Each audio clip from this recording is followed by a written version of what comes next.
காவேரிக்கு அடிபட்டதை பார்த்துட்டு விஜய் துடிச்சு போகிறாரு. காவேரி ஹாஸ்பிட்டலில் சேர்த்து அவங்களுக்கு வந்து ட்ரீட்மெண்ட் கொடுக்குறாரு.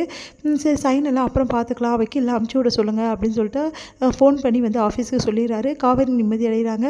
அப்பா கொஞ்ச நாள் இந்த சைன் பிரச்சனை கிடையாது எனக்கு, அப்பாடி அப்படி சொல்லிட்டு நிம்மதி அடைகிறாங்க. அடுத்து வந்து வீட்டுக்கு கூட்டின்னு வராரு காவேரியை. இங்கே வந்து தாத்தா வந்து பதறி போய் என்ன விஷயம்னு கேட்குறாரு. இங்கே சாரதா அவங்க வீட்டில் எல்லாருமே வந்து ரொம்ப பதறி போகிறாங்க. காவேரிக்கு என்ன ஆச்சுன்னு சொல்லிட்டு ஓடி வந்து பார்க்குறாங்க. சின்ன அடி தான், ஒன்றும் பிரச்சனை இல்லை அப்படின்னு சொல்லிட்டு எல்லாருக்கிட்டையும் காவேரி சொல்கிறாங்க.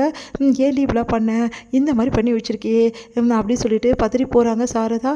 சரி காவேரி நாங்கள் பார்த்துக்குறோம், எங்கள் வீட்டுக்கு கூட்டிகிட்டு போகிறோம் அப்படின்றாங்க. விஜய் வந்து இல்லை இல்லை காவேரி என் கூட தான் இருக்கணும், ப்ளீஸ் அத்தை காவேரி என் கூட இருக்கட்டும், நான் பார்த்துக்கிறேன் அப்படின்றாரு. அதை பார்த்துட்டு ரொம்ப சந்தோஷப்படுறாங்க எல்லாரும். காவேரி யோசிக்கிறாங்க, என்ன பார்த்துக்க வேறு இவருக்கு டைம் இருக்கா அப்படின்னு சொல்லிட்டு, ப்ளீஸ் அத்தை நான் தான் பார்த்துப்பேன் அப்படின்னு சொல்லிட்டு அடம்பிடிக்க. சரி விஜய் தம்பி தான் ஆசைப்படுதில்ல, காவேரி பத்திரமா பார்த்துக்கிட்டோம், புருஷன் பொண்டாட்டி பார்த்துக்கலாம் என்ன இருக்குது அப்படின்னு சொல்லிட்டு எல்லாம் சந்தோஷமாக பேசிட்டு போகிறாங்க. இதையெல்லாம் பார்க்குற ராகினிக்கு வயிறாகிறது. பார்த்து டென்ஷன் ஆகிடுறாங்க. உங்களுக்கு வெள்ளாவை பார்த்துக்கவே டைம் இருக்குது, டைம் சரியாக இருக்குது, இதில் என்ன எப்படி பார்த்துப்பீங்க அப்படின்னு சொல்லிட்டு விஜய்கிட்ட காவேரி கேட்குறாங்க. ஏன் உன்னை என்னால் பார்த்துக்க முடியாதா? நான் எல்லாருமே பார்த்துப்பேன். ஆமாம் நல்லா பார்த்துப்பீங்க அப்படின்றாங்க. அடுத்து வந்து சரி வா காவேரின்னு சொல்லிட்டு காவேரி ரொம்ப நல்லா பார்த்துக்கிறாரு. அவங்களுக்கு சாப்பாடு எடுத்து கொடுக்குறாரு, நல்லா கவனிச்சுக்கிறாரு. இதை பார்த்து காவேரி ரொம்ப சந்தோஷப்படுறாங்க. விஜய் நம்ம மேலே இவ்வளோ பாசமாக இருக்காரு, இந்த பாசம் எனக்கு நிலைக்கணும், இந்த அன்பு எனக்கு நிலைக்கணும் அப்படின்னு சொல்லிட்டு கடவுளை வேண்டுறாங்க காவேரி. இங்கே வந்து விஜய் என்ன பண்ணுறாரு, அடுத்து காவேரிக்கு வந்து குணமாயிட்டே வருது.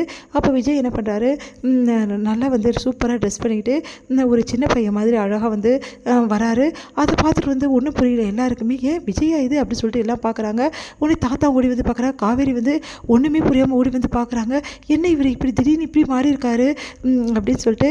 விஜய் முன்னாடி இப்படி தாம்மா இருந்தான், இப்போ தான் இப்படி ஆகிட்டான், முன்னாடி இந்த மாதிரி தான் இருந்தான், சின்ன பையனாக ரொம்ப வந்து ஷேவ்லாம் லைட்டாக பண்ணி ரொம்ப சூப்பராக இருந்தாம்மா, அதே மாதிரி பார்க்கும்போது விஜய் எங்களுக்கு ஆச்சரியமாக இருக்குமா அப்படின்னு சொல்லிட்டு கேட்குறாங்க. என்ன விஜய் திடீர்னு இந்த மாதிரிலாம் பண்ணியிருக்க அப்படின்னோடனே, அது வந்து தாத்தா சொல்லுப்பா என்ன விஷயம், காவேரிக்காக பண்ண சொன்னாலா, காவேரி தான் மாற சொன்னாலா ஒன்று இந்த மாதிரி யங்ஸ்டர்ஸா அப்படின்னு சொல்லி சொன்னோன்னே உடனே காவேரி தாத்தா நான் எதுவும் சொல்லலை தாத்தா அப்படின்றாங்க. அவர் மாறி சொல்லிட்டாலும் அப்படின்றாரு. சரிப்பா திடீர்னு என்ன இந்த மாற்றம் அப்படின்னோடனே, எல்லாம் வெண்ணிலாக்காக தான் தாத்தா அப்படின்னோடனே அதிர்ச்சி அடிக்கிறாங்க காவேரி. அவங்க அப்படியே வந்து சோகமாயிடுறாங்க.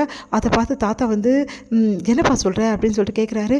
இல்லை தாத்தா வெண்ணிலாக்கு பழைய ஞாபகங்கள்லாம் வரணும்ல, அதுக்காக டாக்டர் என்ன சொல்கிறாங்கன்னா, பழையபடி நீங்கள் மாறி வந்து வெண்ணிலா கிட்ட பழையபடி நீங்கள் பேச ஆரம்பிச்சிங்கன்னா கண்டிப்பாக சீக்கிரமாகவே மாற்றம் வரும். இப்படியே எத்தனை நாள் வெண்ணிலாவை பார்த்துக்க முடியும் தாத்தா, அவளுக்கும் பழைய ஞாபகம்லாம் வரணும்ல, அதுக்காக தான் தாத்தா இப்படிலாம் பண்ணேன் அப்படின்னோடனே, நல்ல விஷயம் பண்ணியிருக்கீங்க விஜய், உண்மையிலே பெரிய விஷயம். ஒருத்தருக்காக ஒருத்தர் மாறுறாங்கன்னா அவங்க மேலே எவ்வளோ அன்பு வச்சுருக்காங்கன்னு சொல்லிட்டு உங்களை பார்க்கும்போதே தெரியுது அப்படின்னு சொல்லிட்டு ராகினி வந்து போட்டு கொடுக்குறாங்க. இதெல்லாம் பார்த்த காவேரி மனசு கஷ்டப்படுறாங்க. ஏன் இப்படிலாம் பேசுகிற, நான் உண்மையை தானே தாத்தா சொன்னேன், இங்கே பாருங்கள் தேவையில்லாதெல்லாம் எதுக்கு பேசுகிறீங்க, நீங்கள் இந்த விஷயம் தலையிடாதீங்க, உங்கள் வேலையை மட்டும் பாருங்கள் அப்படின்றாரு விஜய். அப்புறம் உங்கள் இஷ்டம், நான் கரெக்டாக தான் சொல்கிறேன் அப்படின்னு சொல்லிட்டு போகிறாங்க ராகினி. என்ன காவேரி உன் புருஷன் வந்து உனக்காக மாறுவார்னு பார்த்தா வேற ஒரு பொண்ணுக்காக வெண்ணிலாக்காக மாறியிருக்காரு, பெரிய விஷயம், இதுலேருந்து என்ன தெரியுது உனக்கு, உன் மேலே அன்பையோட வெண்ணிலா மேலே எவ்வளோ அன்பு காதல் வச்சுருந்தா இந்த மாதிரி மாறியிருப்பார் பார்த்தல, இதுக்கப்புறம் உன் புருஷன் பழைய மாதிரி வரவே மாட்டார், இப்போது அவர் வெண்ணிலாவோட லவர் ஆகிட்டாரு, காவேரியோட புருஷனாக மாறுவாருன்றது சந்தேகம்தான் அப்படி சொல்லிட்டு போகிறாங்க.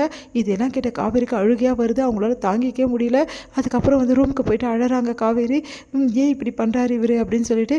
இங்கே வந்து தாத்தா வந்து விஜய் கூப்பிட்டு கேட்குறாரு, என்ன விஜய் திடீர்னு ஏன்ப்பா இப்படிலாம் பண்ணுற அப்படின்னோடனே, இல்லை தாத்தா வெண்ணிலா குணப்படுத்தணும்ல தாத்தா, குணப்படுத்துறாதுன்னா அவளுக்குன்னு ஒரு வாழ்க்கை அமைக்க முடியும், நீங்களே சொல்லுங்கள், நான் நல்ல விஷயம் தானே தாத்தா பண்ணியிருக்கேன் அப்படின்றாரு.